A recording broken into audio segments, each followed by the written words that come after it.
আজকে আমি আপনাদের দেখাবো আমার ছাদ বাগানের ট্যুর। প্রথমেই দেখে নিন কিছু পর্তুলেকা, তার সাথে অ্যালোভেরা, আরও অন্যান্য কিছু গাছ। তারপরে আর একটু গেলেই আপনারা দেখতে পাবেন কারি পাতা। কারি পাতা গাছের পর বিভিন্ন রকমের জবা, এবং তার সাথে রয়েছে বিভিন্ন টগর ফুলের গাছ। এটা একটি লেবু ফুলের গাছ, এবং এটি হচ্ছে একটি থোকা গোলাপি বা লাল দুটো মিক্স একটি জবা। তারপরেরটা হচ্ছে কাঠগোলাপ গাছ। কাঠগোলাপ গাছেরটা এখনও কুড়ি আসেনি আমার।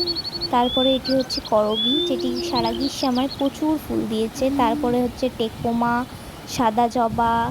তারপরে ছোট্ট ড্রাগন গাছের চারা দেখবেন আমি পাশে লাগিয়েছি, এবং এই সাদা জবাটা অসম্ভব সুন্দর দেখতে লাগে।